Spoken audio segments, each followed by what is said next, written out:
9 май улуу жеңиш күнү. Бул күнү фашизмге каршы күрөштө курман болгондорду эскерүү, ардагерлерди урматтоо жана тынчтыктын баасын түшүнүү күнү. 1945-жылдын 9 майында экинчи дүйнөлүк согуш аяктаган. Бул жеңишке Кыргызстандан 360 миңден ашуун адам катышып, алардын көбү майдандан кайтып келген эмес. Бүгүн дал ушул аталардын эрдиги эскерилди. Бул жеңиш күн майрам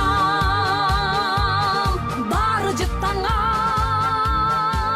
Сүлүктү шаарында улуу жеңиштин 81 жылдык майрамына арналып өлбөс полк жүрүшү уюштурулду. Ардагер аталардын сүрөттөрүн көтөргөн жарандар жөө жүрүшкө чыгышты.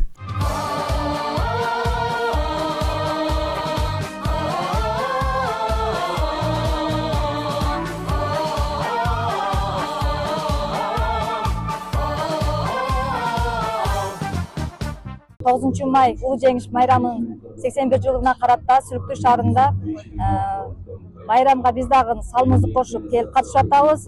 Өлбөс полктон өтүп, чоң аталардын сүрөттөрүн көтөрүп, Борбордук аянттан стадионго келип калдык.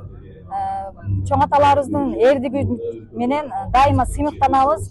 Жалпыңыздарды майрамыңыздар менен куттуктайбыз. Майрамдык иш-чаранын салтанаттуу бөлүгү Сүлүктүү шаарынын Борбордук стадионунда өттү. Алгач шаар мэри Болот Абдыжапаров жергиликтүү элди куттуктады. Урматтуу аксакалдар, урматтуу жетекчилер, бардыгыңыздарды өзүмдүн атымдан, Сүлүк шаарынын мэриясынын атынан, Сүлүктүн активинин атынан бүгүнкү 9 май улуу атамекендик согуштун жеңиш күнү менен куттуктайм. Сүлүктүү шаарынын маданият бөлүмү тарабынан улуу жеңиш күнүн чагылдырган сахналык көрүнүштөр тартууланды. Сен барсың, балам.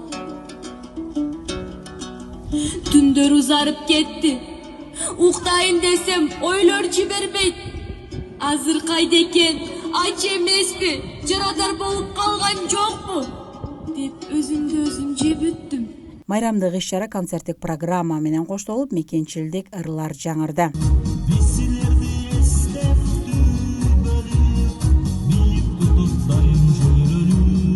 Урматтуу Сүлүктүү шаарынын тургундары, эң биринчи бүгүнкү баарыңыздарды жеңиштин 81 жылдыгы менен чын жүрөгүмдөн куттуктаймын.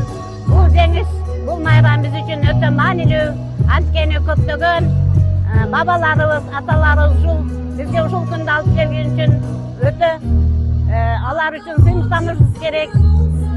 Алардын эмгегини, алардын бизге көрсөткөн эдиктерини дайыма эсте сактап жүрүшүбүз керек.